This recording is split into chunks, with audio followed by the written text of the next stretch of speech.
शमशेर बहादुर सिंह, भाग 6, चैप्टर 6। जन्म 13 जनवरी सन 1911 को देहरादून, उत्तर प्रदेश अब उत्तराखंड में। प्रकाशित रचनाएं, कुछ कविताएं, कुछ और कविताएं।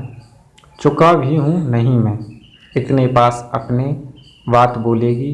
काल तुझसे होड़ में है मेरी, उर्दू हिंदी कोश का संपादन। सम्मान है साहित्य अकादमी तथा कबीर सम्मान सहित अनेक पुरस्कारों से सम्मानित। निधन हुआ इनका सन 1993 अहमदाबाद में।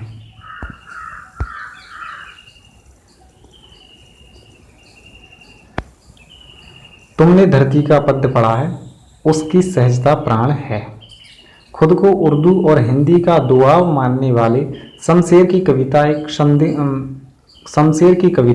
एक संधि स्थल पर खड़ी है। यह संधि एक ओर साहित्य, चित्रकला और संगीत की है, तो दूसरी ओर मूर्तता और अमूर्तता की तथा इंद्रिय और इंद्रियेतर की है। विचारों के स्तर पर प्रगतिशील और शिल्प के स्तर पर प्रयोगधर्मी कवि शमशेर की पहचान एक बिंबधर्मी कवि के रूप में है। उनकी यह बिंबधर्मिता शब्दों से रंग, रेखा, स्वर और कूची की अद्भुत कसीदाकारी का मादा रखती है। उनका चित्रकार मन कलाओं के बीच की दूरी को न केवल पाटता है बल्कि भाषातीत हो जाना चाहता है। उनकी मूल चिंता माध्यम का उपयोग करते हुए भी बंधन से परे जाने की है। ओ माध्यम, क्षमा करना कि मैं तुम्हारे पार जाना चाहता हूँ। ओ माध्यम, क्षमा करना कि मैं तुम्हारे पार जाना चाहता हूँ। कथा और शिल्प दोनों ही स्तरों पर उनकी कविता का मिजाज अलग है। उर्दू शायरी के प्रभाव से संज्ञा और विशेषण से अधिक बल सर्वनामों, क्रियाओं, अव्ययों और मुहावरों को दिया है। उन्होंने खुद भी कुछ अच्छे शेर कहे हैं। सचेत इंद्रियों का यह कवि जब प्रेम, पीड़ा, संघर्ष और सृजन को गूंथकर कविता का महल बनाता है तो वह ठोस होता ही है, अनुगूंजों से भी भरा होता है।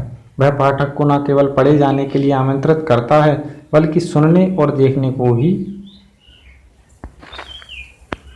प्रयोगवादी 1943 से प्रारंभ कविता शिल्प संबंधी बहुत से प्रयोग लेकर आए। नए बिंब, नए प्रतीक, नए उपमान कविता के उपकरण बने। यहाँ तक कि पुराने उपनामों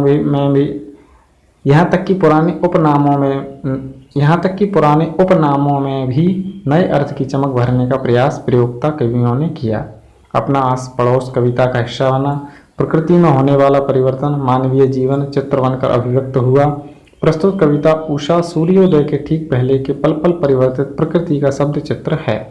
शमशेर ऐसे बिंबधर्मी कवि हैं जिन्होंने प्रकृति की गति को शब्दों में बांधने का अद्भुत प्रयास किया है। यह कविता भी इसका उदाहरण प्रस्तुत करती है। कवि भोर के आसमान का मूक दृष्टा नहीं है, वह भोर की आसमानी गति को धरती के जीवन भरे हलचल से जोड़ने वाला सृष्टा भी है। इसलिए वह सूर्योदय के साथ एक जीवंत परिवेश की कल्पना करता है जो गांव की सुबह से जुड़ता है। वहाँ सिल है, राख से लिपा हुआ चौका है और है स्लेट की कालीमा पर चाक से रंग मलते अदृश्य बच्चों के नन्हे हाथ। यह एक ऐसे दिन की शुरुआत है जहाँ रंग है, गति है और भविष्य की उजास है, और यह हर कालीमा को चीरकर आने का एहसास कराती उषा।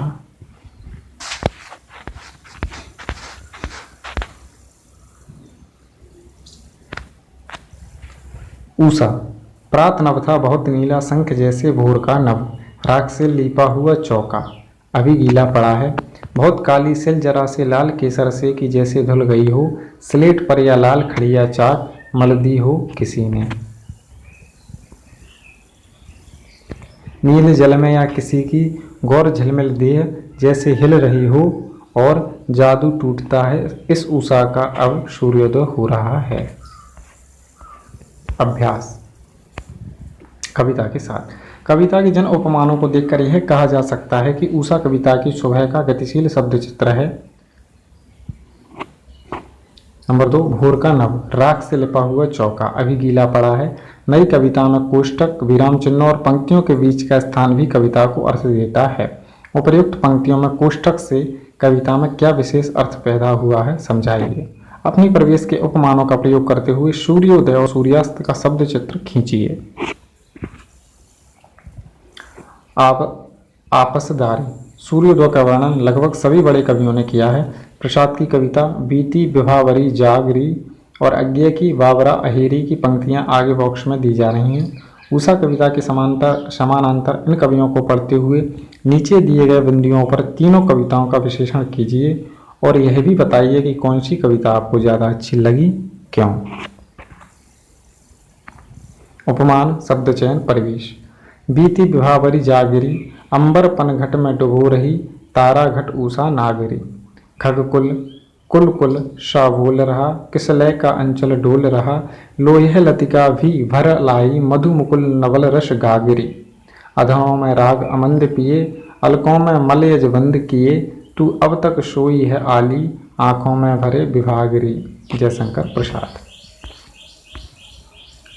भोर का बावरा अहेरी पहले बिछाता है आलोक की लाल लाल कलियां, पर जब खींचता है जाल को बांध लेता है सभी को साथ। छोटी छोटी चिड़ियां, मंझोले परेवे, बड़े बड़े पंखी, डैनों वाले डील वाले डोल के बेडोल उड़ने जहाज। कलश त्रिशूल वाले मंदिर शिखर से ले, तार घर की नाटी मोटी चिमटी घोल धुषों वाली उपयोगी सुंदरी। बेपनाह काया को, गोधूली की धूल को, मोटरों के धुएं को भी, पार्क के किनारे पुष्पिताग्र कर्णिकार की आलोक खची तन्वी रूप रेखा को, और दूर कचरा जलाने वाली कल की उद्दंड चिमनियों को, जो धुआं यूं उगलती हैं मानो उसी मात्र से अहेरी को हरा देंगी। सच्चिदानंद हीरानंद वात्स्यायन अक्खी। वीडियो आपको पसंद आई होगी और अगली वीडियो के लिए अगले जो चैप्टर 7 आएगा भाग 7, उसके लिए चैनल को सब्सक्राइब करें, वीडियो को लाइक करें।